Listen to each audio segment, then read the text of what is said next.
Greetings, students.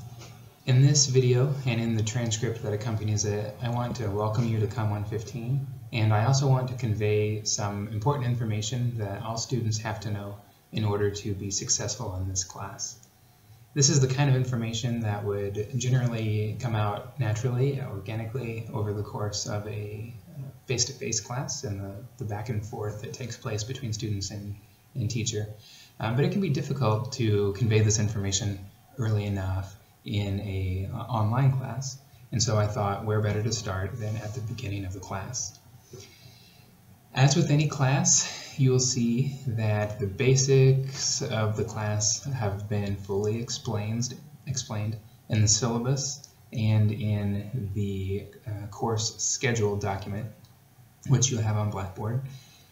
Those are incredibly important documents. They talk about the kind of assignments you can expect and the deadlines. But what I want to do in this video and in the transcript that accompanies it is to flesh out those things a little bit. I have 4 things that I'm going to mention: topics and speeches, recording videos, research, and some important information about student-teacher communication, as well as an assignment that goes along with student-teacher communication. So first, about the topics that you select. I want you to think deeply about the topics that you choose to speak on in this class. Don't pick the first topic that comes to your mind. In fact, as you'll see as the course goes along, I'll ask you to submit 3 topics, and then I will approve one of them. But don't just submit the first 3 topics that come to your mind. I want you to pick a topic that is personal to you. I want you to pick a topic that really interests you. I don't want you to pick a safe topic. The goal of this class is to truly learn to write and give a speech, and you can't accomplish that goal by churning out stock speeches on stock topics. So it's okay to take a risk and to talk about something that actually matters. Next, the speeches that you submit must be your own original work. That means that you should not choose a topic if you are already using that same topic in another class, as then it's no longer original work necessarily. So don't give me a speech on a topic that you used last year. Don't give me a speech on a topic that you're using for your English paper this semester also. I want original work for specifically for this college level public speaking class. Also, don't plagiarize anybody's speech from 3 years ago. Just do your own original creative work. Next, a quick note on recording your videos. Your speech video must be one continuous take. Absolutely no video editing is allowed on the speeches that you submit to me via MediaShare. You'll learn all about MediaShare if you don't already know. It's the application that we use to upload your speech videos. Any edited video will result in 0 points awarded for that speech. In a real-life, face-to-face speaking situation, you can't pause the situation or edit parts out later. So please rehearse your speech until you can get all the way through it, just like you would do in a face-to-face speech. Next, let's talk about research.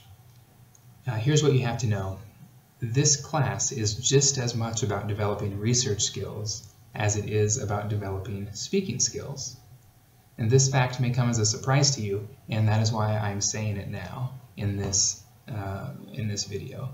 Some people think that they can get away with delivering a poorly researched speech as long as it's delivered well.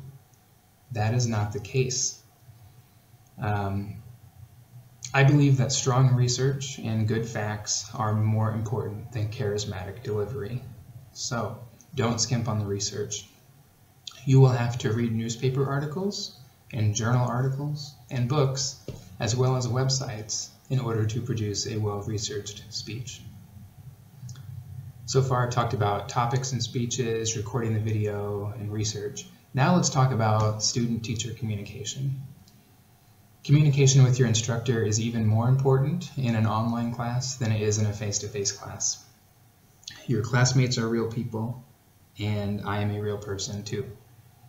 In order to establish a personal connection, I need for every person in this class to meet with me face-to-face within the first 2 weeks of class. Let me give you some instructions because I know some of you are out of town.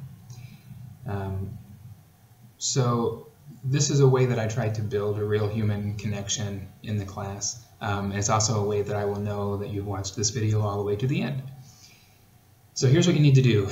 If you live on Missouri State's campus or anywhere in Springfield, please send me an email right away to schedule a meeting. Take a look at the course syllabus that I mentioned earlier because it lists my office hours and my office number and my email address, which is jhoward@missouristate.edu. After you take a look at my office hours, send me an email containing 2 or 3 different times that work for you, because I know you have a lot of classes or work in addition to class. So take a look at the office hours, send me some times that work for you, and we will get a meeting on the books within the first 2 weeks of class. Again, the purpose of this meeting is to establish a personal connection between me and you, and to get to know each other as individuals a little bit. It makes the course way easier and more impactful. You can plan on these meetings taking about 10 to 15 minutes. But next, if you live out of town, that is okay. Email me and tell me which city you live in, and we will work out one of 2 things. We could do a Skype call, or we could just do an email conversation in which we will learn about each other a little bit. I have a questionnaire that we can use to get to know each other. So that concludes my welcome video. Thank you for watching. Please don't forget to send me an email, set up that appointment, take a look at the syllabus for my email address, office hours, and office number. I look forward to meeting you, and I look forward to having a fun and educational semester for all of us. Thank you.